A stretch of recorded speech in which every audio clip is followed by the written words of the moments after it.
नमस्कार मित्रों, कैसे हैं आप सब। आशा करते हैं कि आप अच्छे होंगे। हमारे चैनल में आपका स्वागत है। आज हम बात करने वाले हैं भारतीय दंड संहिता 1860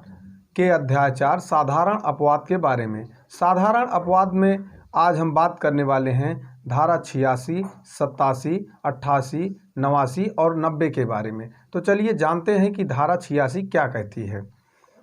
किसी व्यक्ति द्वारा जो मत्तता में है किया गया अपराध जिसमें विशेष आशय या ज्ञान का होना अपेक्षित है, उन दशाओं में जहाँ की कोई किया गया कार्य अपराध नहीं होता जब तक कि वह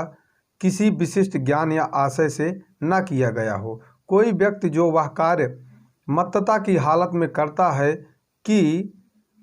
प्रकार बताने जाने के दायित्व से अधीन होता है, मानो उसे वही ज्ञान था जो उसे होता यदि वह मत्तता में न होता, तब तक कि वह चीज़ जिससे उसे मत्तता हुई थी उसे उसके ज्ञान के बिना या उसकी इच्छा के विरुद्ध न दी गई हो। तो इसमें बताया गया है कि कोई व्यक्ति किसी व्यक्ति द्वारा जो मत्तता में है किया गया कार्य जिसमें विशेष आशय या ज्ञान का होना अपेक्षित है। तो किसी कार्य की प्रकृति और उसके परिणामों को न समझने की प्रतिरक्षा, चाहे वह कार्य मत्तता की या अन्य किसी परिस्थिति में किया गया हो, अपेक्षित अपराध की प्रतिरक्षा होती है। एक इसमें केस है वासुदेव बनाम राज्य AIR 1956 SC 488। अब जानेंगे हम कि धारा 87 क्या कहती है। धारा 87 कहती है सम्मति से किया गया कार्य जिससे मृत्यु या घोर उपहत कारित करने का आशय न हो और न उसकी संभाव्यता का ज्ञान हो। कोई बात जो मृत्यु या घोर उपहत कारित करने के आशय से न की गई हो और जिसके बारे में कर्ता को यह ज्ञान न हो कि उसे मृत्यु या घोर उपहत कारित होना संभाव्य है, किसी ऐसी उपहानि के कारण अपराध नहीं होता जो उस बात से 18 वर्ष से अधिक आयु के व्यक्ति को जिससे वह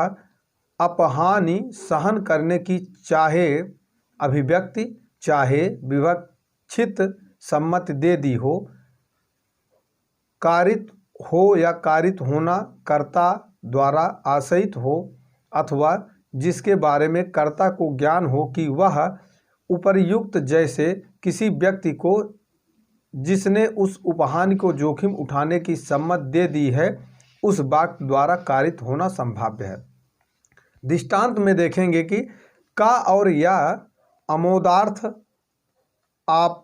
आपस में सट्टेबाजी करने को सहमत होते हैं। इस सहमत में किसी अपहानि को जो ऐसी सट्टेबाजी में खेल के नियम के विरुद्ध न होते हुए कारित हो उठाने की हर एक को सम्मत विवक्षित है, और यदि का यथा नियम सट्टेबाजी करते हुए या को उपहत कारित कर देता है तो का कोई अपराध नहीं करता है। अगर सट्टेबाजी कोई करता है उसके दौरान भी कोई उपहत कारित हो जाती है तो वह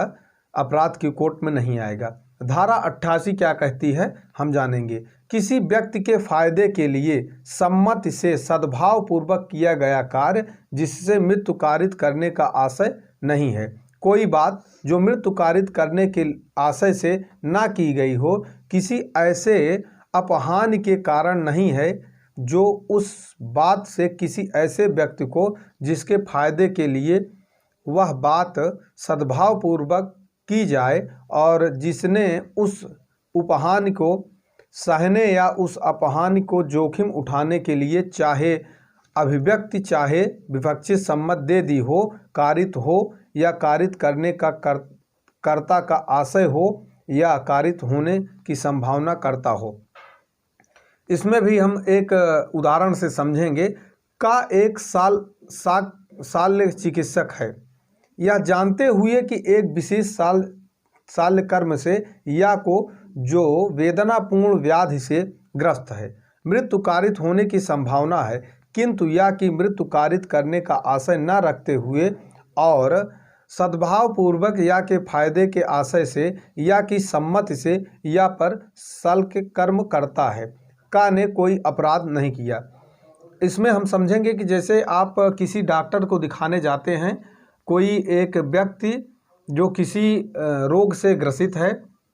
उसका इलाज करने के लिए डॉक्टर पहले आपसे एक पर्चे पर दस्तखत करवाता है कि अगर इलाज के दौरान इनकी मृत्यु हो जाती है तो मेरी कोई गारंटी नहीं होगी। तो यह धारा 88 यही कहती है कि डॉक्टर सद्भावपूर्वक आपके अच्छाई के लिए वह कार्य करने जाता है। अगर इस दौरान रोगी की मृत्यु हो जाती है तो इसमें डॉक्टर अपराध का दोषी नहीं माना जाएगा। धारा 89 क्या कहती है, इसको हम देखेंगे। संरक्षण द्वारा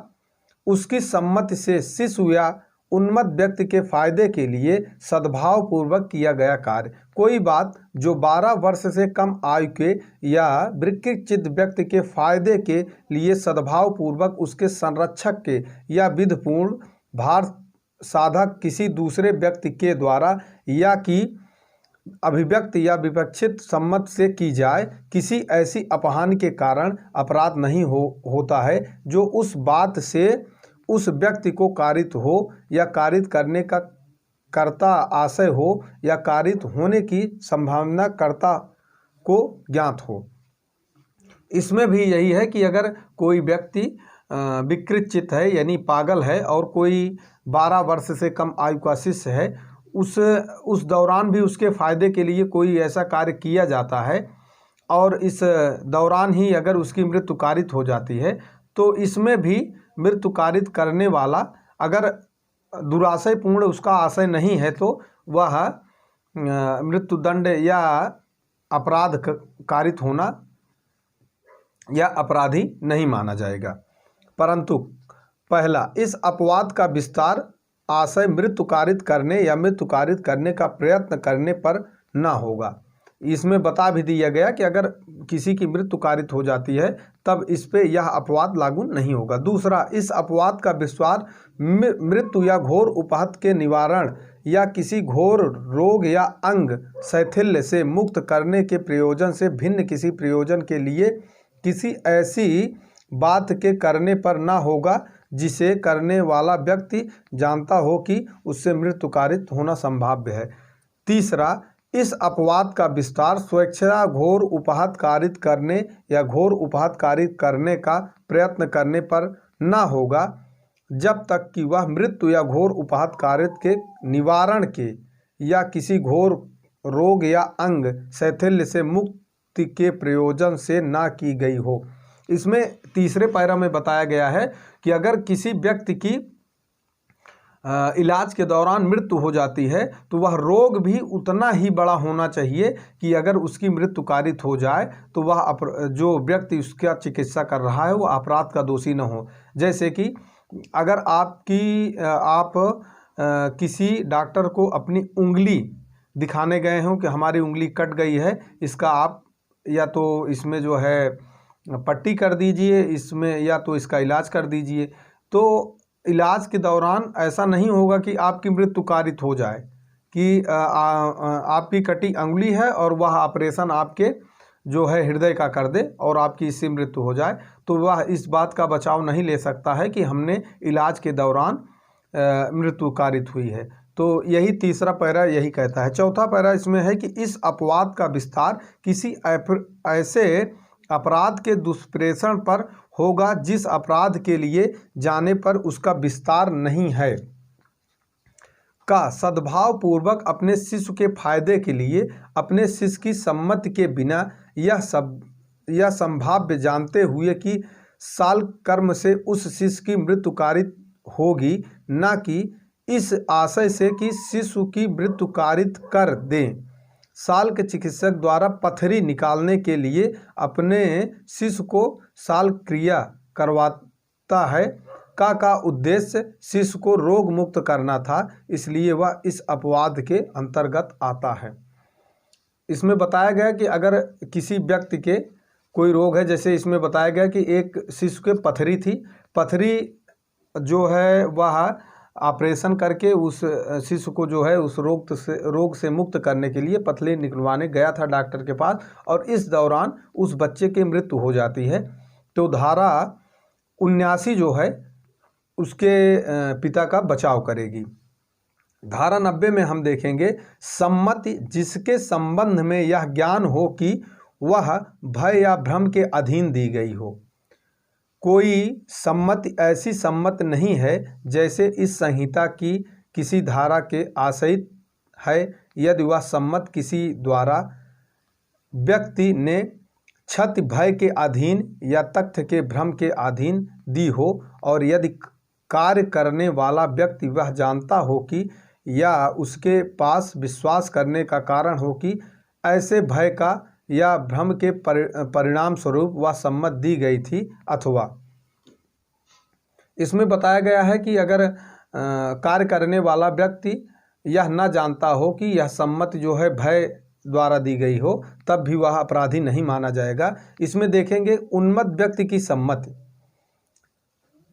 यदि वह सम्मति ऐसे व्यक्ति ने दी हो जो विकृत चित्त या मत्तता के कारण उस बात की जिसके लिए वह अपनी सम्मत देता है प्रकृति और परिणाम को समझने में असमर्थ हो, अथवा शिशु की सम्मत जब तक कि संदर्भ के प्रतिकूल प्रतीत न हो, यदि वह सम्मत ऐसे व्यक्ति ने दी हो जो 12 वर्ष से कम है। टिप्पणी: एक बलात्कार के मामले में अभियुक्त जानता था कि सम्मति भ्रम के अधीन दी गई है, क्योंकि धोखापूर्वक विवाह करने के वचन पर सहमत ली गई थी। अतः न्यायालय ने धारित किया कि ऐसे मामलों में पीड़िता की सहमति अभियुक्त को दोष मुक्त करने के लिए वैध बचाव नहीं हो सकता है। कार्थी बनाम तमिलनाडु राज्य पुलिस इंस्पेक्टर द्वारा प्रतिनिधित्व AIR 2013 SC 2645। अगर कोई व्यक्ति मत्तता में यानी कि नशे की हालत में और कोई 12 वर्ष से कम आयु का शिशु अगर कोई सम्मत देता है, तब उस पर आपको विचार करना चाहिए। आप अपने दिमाग से ही सोचकर उस पर कार्य करें, अन्यथा आप जो है यह बचाव नहीं कर पाएंगे कि इस व्यक्ति द्वारा हमको सम्मत दी गई थी, तब हमने ऐसा काम किया या ऐसा घटना घटाया है। तो धारा 90 जो है इस बात का आपको बचाव नहीं देती है। और अगर साधारण अपवाद के इन धाराओं को आप अच्छे से समझ गए हो तो हमारे चैनल को लाइक, शेयर और सब्सक्राइब करें। धन्यवाद मित्रों।